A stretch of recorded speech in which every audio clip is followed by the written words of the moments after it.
Hello friends, welcome to my channel. ಇವತ್ತಿನ ವಿಡಿಯೋದಲ್ಲಿ ನಾನು ನೋಡಿ ಈ ರೀತಿ ನೈಟಿಗಳು ರೆಡಿಮೇಡ್ ತಗೊಂಡಾಗ ಈ ರೀತಿ ಇರುತ್ತೆ ನೈಟಿಗಳು. ಇದನ್ನು ಹಾಗೆಯೇ ವೇರ್ ಮಾಡಿದ್ರೆ ಡೈಲಿ ವೇರ್ ಮಾಡೋದಕ್ಕೆ ತುಂಬಾ ಚೆನ್ನಾಗಿ ಕಾಣಿಸೋದಿಲ್ಲ ಅಲ್ವಾ. ಹಾಗಾಗಿ ನಾನಿವತ್ತು ಒಂದು ಟ್ರಿಕ್ನ ಹೇಳ್ಕೊಡ್ತಾ ಇದ್ದೀನಿ. ಅದರಿಂದ ನೀವು ಕೂಡ ನೈಟಿನ ಡ್ರೆಸ್ ಥರನೇ ಹೇಗೆ ಅದನ್ನು ಕಟಿಂಗ್ ಮಾಡಿ ಸ್ಟಿಚಿಂಗ್ ಮಾಡೋದು. ನೈಟಿನ ಕಟಿಂಗ್ ಮಾಡಿ ಸ್ಟಿಚಿಂಗ್ ಮಾಡ್ತಾ ಇಲ್ಲ. ಇವಾಗ ಭುಜ ಅನ್ನೋದು ಈ ರೀತಿ ದೊಡ್ಡದಿರುತ್ತೆ ಅಲ್ವಾ, ಅದನ್ನು ಹೇಗೆ ಕಟ್ ಮಾಡಿ ಕರೆಕ್ಟಾಗಿ ನಾವು ಸ್ಲೀವ್ಸ್ ನಮಗೆ ಎಷ್ಟು ಬೇಕೋ ಅದೇ ಅಳತೆಗೆ ಸ್ಟಿಚ್ನ ಮಾಡ್ಕೋಬೋದು. ನೋಡಿ ಈ ರೀತಿ ಇಷ್ಟು ಉದ್ದ ಸ್ಲೀವ್ಸ್ ಹಾಕ್ಕೊಂಡ್ರೆ ಸ್ವಲ್ಪ ಸಣ್ಣ ಇರೋರ್ಗಂತೂ ಸ್ವಲ್ಪನೂ ಕೂಡ ಚೆನ್ನಾಗಿ ಕಾಣಿಸೋದಿಲ್ಲ. ಹಾಗಾಗಿ ನಾನು ಇವತ್ತು ವೇರ್ ಮಾಡಿ ಕೂಡ ತೋರಿಸ್ತೀನಿ ಹೇಗೆ ಬರುತ್ತೆ ಅದು ಅಂತ. ಆ ರೀತಿ ನೀವು ಕೂಡ ಫಿಟ್ಟಿಂಗ್ ಅನ್ನೋದನ್ನು ಮಾಡ್ಕೋಬೋದು. ನೋಡಿ ಇವಾಗ ವೇರ್ ಮಾಡಿ ತೋರಿಸ್ತೀನಿ. ಫಿಟ್ಟಿಂಗ್ ಎಲ್ಲ ಆದಮೇಲೆ ಈ ರೀತಿ ಬರುತ್ತೆ ನೋಡಿ. ಸ್ಲೀವ್ಸ್ ಕೂಡ ತುಂಡ ಮಾಡಿದ್ದೀನಿ, ಹಾಗೆಯೇ ಇದು ಕೂಡ ಡ್ರೆಸ್ ಥರನೇ ಕಾಣಿಸ್ತಾ ಇದೆ ಅಲ್ವಾ. ಈ ರೀತಿ ಹೇಗೆ ಅದನ್ನು ನೈಟಿನ ನೀವು ಯಾವುದೇ ಅಳತೆ ನೈಟಿ, ಡಬಲ್ ಎಕ್ಸೆಲ್ ಯಾವುದೇ ನೈಟಿ ತಗೊಂಡ್ರು ಅಷ್ಟೇ ಈ ರೀತಿ ನಮ್ಮ ಬಾಡಿ ಫಿಟ್ಟಿಂಗ್ಗೆ ಹೇಗೆ ಅದನ್ನು ಕರೆಕ್ಟ್ ಮಾಡಿ ಸ್ಟಿಚ್ ಮಾಡ್ಕೋಬೇಕು ಅಂತ ಇವಾಗ ಕಟಿಂಗು ಮತ್ತು ಅದನ್ನು ಸ್ಟಿಚ್ ಮಾಡೋದನ್ನು ಕೂಡ ಇದೇ ವಿಡಿಯೋದಲ್ಲಿ ಅಪ್ಲೋಡ್ ಮಾಡಿದ್ದೀನಿ. ವಿಡಿಯೋನ ಪೂರ್ತಿಯಾಗಿ ನೋಡಿ. ಫಸ್ಟ್ ಟೈಮ್ ನನ್ನ ಅಂತಂದರೆ ಪ್ಲೀಸ್ ಚಾನಲ್ಗೆ ಸಬ್ಸ್ಕ್ರೈಬ್ ಮಾಡ್ಕೊಳ್ಳಿ. ಇವಾಗ ನೋಡಿ ನೈಟಿನ ಈ ರೀತಿ ಮಧ್ಯಕ್ಕೆ ಫೋಲ್ಡ್ ಮಾಡಿ ಇಟ್ಕೊಂಡಿದ್ದೀನಿ. ಕರೆಕ್ಟಾಗಿ ನಮಗೆ ಈ ರೀತಿ ನೀಟಾಗಿ ಇಟ್ಕೋಬೇಕು. ಇಟ್ಕೊಂಡಾದಮೇಲೆ ನಮಗೆ ಭುಜ ಎಷ್ಟಕ್ಕೆ ಬೇಕಲ್ವ ಅಳತೆ ಮಾಡ್ಕೋಬೇಕಾಗುತ್ತೆ.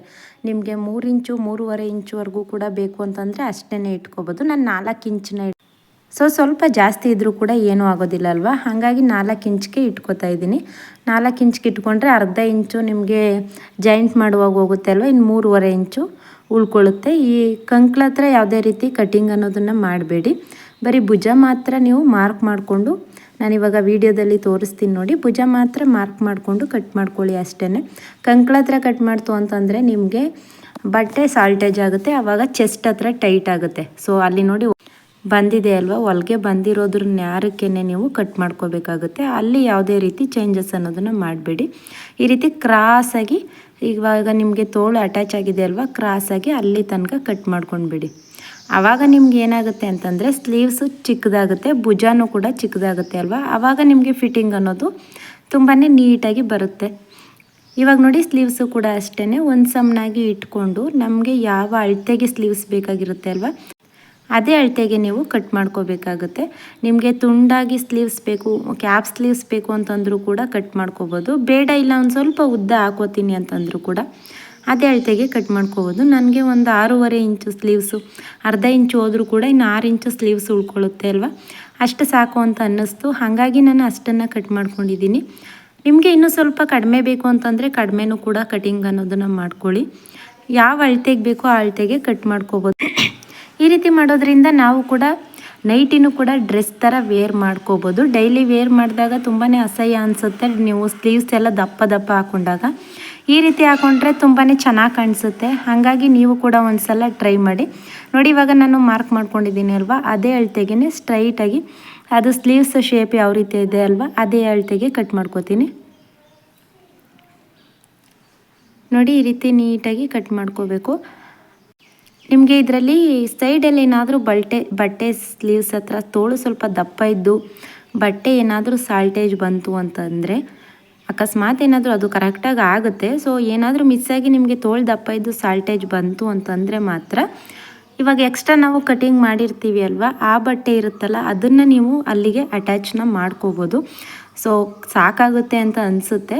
ಆದರೂ ಕೂಡ ಒಬ್ಬೊಬ್ರಿಗೆ ಅದು ಕೂಡ ಕನ್ಫ್ಯೂಸ್ ಇರುತ್ತೆ ಅಲ್ವಾ.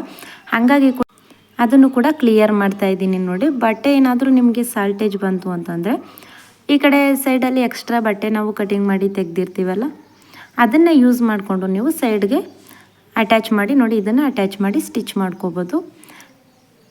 ಇವಾಗ ಇದರಲ್ಲಿ ಯಾವುದೇ ರೀತಿ ಡೌಟ್ಸ್ ಇಲ್ಲ ಅಂತ ಅನ್ಕೋತೀನಿ. ಬನ್ನಿ ಇವಾಗ ಇದನ್ನು ಸ್ಟಿಚ್ ಮಾಡೋದು ಹೇಗೆ ಅಂತ ತೋರಿಸ್ತೀನಿ. ಫಸ್ಟ್ ಇವಾಗ ಭುಜದ ಹತ್ರ ಕರೆಕ್ಟಾಗಿ ಭುಜದ ಮಧ್ಯದಲ್ಲಿ ಈ ರೀತಿ ಇಟ್ಕೋಬೇಕು.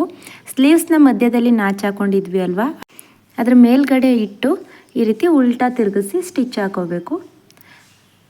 ನೀವು 2 ಸ್ಟಿಚ್ನ ಹಾಕ್ಕೊಳ್ಳಿ. ನಾನು ನಿಮಗೆ ವಿಡಿಯೋ ಲೆಂತಿ ಆಗುತ್ತೆ ಅನ್ನೋ ಕಾರಣಕ್ಕೋಸ್ಕರ ಒಂದೊಂದು ಸ್ಟಿಚ್ನ ಹಾಕಿ ತೋರಿಸ್ತಾ ಇದ್ದೀನಿ. ಎರಡೂ ಸ್ಲೀವ್ಸ್ನೂ ಕೂಡ ಅಷ್ಟೇ ಇದೇ ರೀತಿ ಅಟ್ಯಾಚ್ ಮಾಡ್ಕೊಳ್ಳಿ. ನಿಮ್ಮ ಮನೇಲಿ ಒಂದು ಚಿಕ್ಕ ಮಿಷಿನ್ ಇತ್ತು ಅಂತಂದರೂ ಕೂಡ ಅಷ್ಟೇ, ಇಲ್ಲಾಂದರೆ ನೀವು ಬೇರೆಯವ್ರ ಹತ್ರ ಆಲ್ಟ್ರೇಷನ್ ಮಾಡಿಸ್ತೀನಿ ಅಂದರೂ ಕೂಡ ಈ ರೀತಿ ಮಾಡಿಕೊಡಿ ಅಂತ ಕೇಳಿ ಅವರು ಮಾಡಿಕೊಡ್ತಾರೆ. ಯಾಕಂತಂದರೆ ಈ ರೀತಿ ಕಟ್ ಮಾಡಿ ಅಲ್ಟ್ರೇಷನ್ ಮಾಡೋದು ಅಂತಂದರೆ ಅವ್ರಿಗೂ ಕೂಡ ಬೇಜಾರು. ಹಾಗಾಗಿ ಅವರು ಸೈಡ್ ಹಂಗೆ 2 ಹೊಲಿಗೆನ ಹಾಕಿ ಕೊಟ್ಟು ಕಳಿಸ್ಬಿಡ್ತಾರೆ. ಆವಾಗ ನೀವೇನೇ ಈ ರೀತಿ ಕಟಿಂಗ್ ಮಾಡಿ ಸ್ಲೀವ್ಸ್ ಈ ರೀತಿ ಚಿಕ್ಕದು ಮಾಡಿಕೊಡಿ ಅಂತಂದರೆ ನಿಮಗೆ ಕರೆಕ್ಟಾಗಿ ಅಲ್ಟ್ರೇಷನ್ ಅನ್ನೋದನ್ನು ಮಾಡಿಕೊಡ್ತಾರೆ.